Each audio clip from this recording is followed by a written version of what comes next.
Nataka kila mmoja ashike kitu.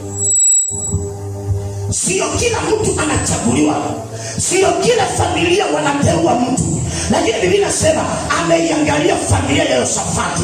Anasema katika jamii hiyo, ukitoa mtu ndani, mafuta inaishi ndani ya hiyo jamii.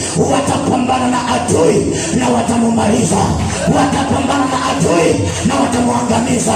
Watapambana na adui na watammaliza.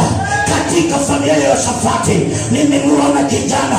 Sio kila kijana mwenye ako ndani ya nyumba ya Yosafati anaweza maliza mtu, lakini nimemuona Yehu ambaye ni kijana. Nimeona atakapoinua mkono, shabaha lake itamuangusha adui.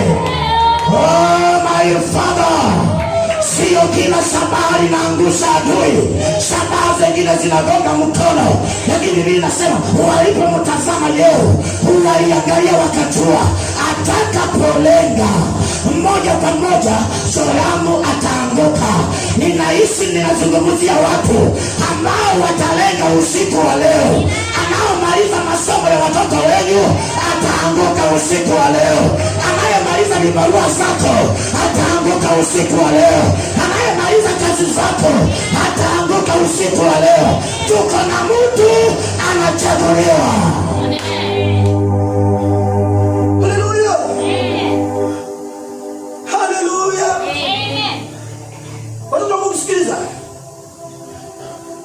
Tuko na watu wamechaguliwa, wazee wa mtaa wamechaguliwa. Tuko na watu wamechaguliwa, katibu katika vyama wamechaguliwa. Tuko na watu wamechaguliwa kwa Kenya Ports Authority wamechaguliwa.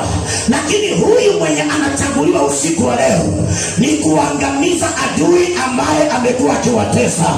Ninaomba usiku wa leo mafuta ishuke juu yako. Kila maombi utakayoomba usiku wa leo, adui aliyewatesa miaka 20 apotee ndani ya anga yenu. Huyo mtu agandamizwe. Aliyewatesa mkuona kizazi cha furaha, mliona kizazi cha mateso. Watoto wetu walisimamishiwa masomo wakiwa form 2 kwa sababu ya huyo mtu anayejiita mfalme.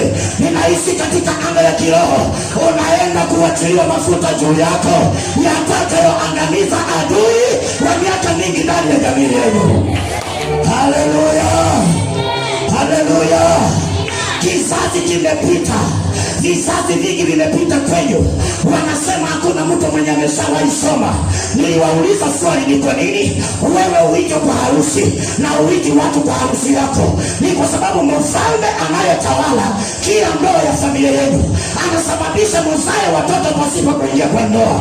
Ninataka nitangaze kama nabii, kila mfalme aliyewatawala usiku wa leo imefika mwisho. Tunamtumia kombora, tunamtumia shabaha.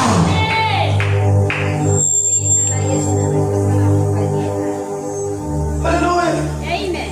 Haleluya. Amen. Wakati mfalme amekalia kiti, the Bible says huwa akona mamlaka. Kitu ambacho huwa anatumikia ni mamlaka.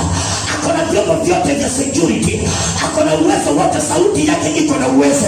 Ndio maana nasema tulikuwa na Yoramu, alikuwa na uwezo na alikuwa na keti na marais wengine akizungumza nao kwa sababu ya taifa lake. Lakini huyo mfalme katika jamii aliyozaliwa ndani, mama yake alikuwa anaitwa Yezebeli. Yaani alikuwa anatembea katika anga ya uchawi. Ile uchawi huyo mfalme aka-inherit kwa ajili ya kunyamazisha watoto wa Israeli. Neno la Bwana linasema huyo mfalme akafanya mnara wa kuweka mlinzi wa kumchunguzia. Ninaanza kuangusha minara inayochunguza maisha yenu. Kila mnara unaokuchunguza, hata ukiamka wanauliza unaenda wapi, hata ukitembea wanauliza unaenda wapi. Kila mnara na mlinzi wake. Wanakamata moto, wanakamata moto, wanakamata moto, wanakamata moto, wanakamata moto. Natamka wanakamata moto. Kila mfalme aliyeinua mnara ataweka mlinzi ili aweze kukuchunguza. Ukipata kibarua, wanachunguza hiyo kibarua, wanahakikisha imefika mwisho. Ukipata kazi, wanahakikisha umefutwa. Yaani wanainua mnara wa kuchunguza mtu yeyote aliyoko ndani ya familia yenu. Ninataka nitamke kama nabii, mafuta ya usiku wa leo inaangusha minara yao.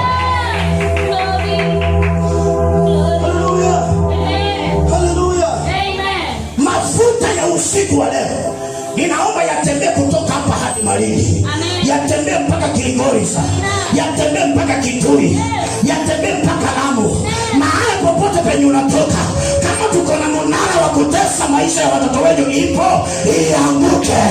Ninasema ianguke.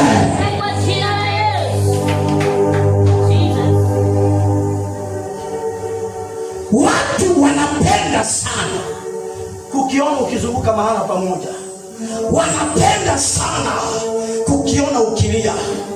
Machozi ulioipanguza jana, nataka nikuahidi ndio ya mwisho katika macho yako. Machozi uliyopanguza juzi ndio ya mwisho katika maisha yako.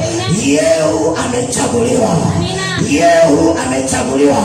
Ninaongea na Yehu ndani ya nyumba hii. Yehu, wewe umechaguliwa. Lazima maadui wa familia yenu waondoke, wanaowakwamisha kibiashara waondoke, wanaosimamisha masomo ya watoto wenu waondoke, wanaosambaratisha ndoa yako waondoke. Ninasema Yehu umechaguliwa. Anza kuinuka sasa. Neno la Bwana linasema alipotiliwa mafuta aliwaambiwa ni mafuta ya kutoroka, ni mafuta ya kukimbia. Huyo mtu mwenye tunataka tuangushe chini sio mtu hivi hivi. Lazima tukimbie kwa kasi, lazima tumuendee kwa kasi. Tunataka tuwatangazie mahala penye wapo, tunawakujia kwa kasi, tunawakujia kwa kasi.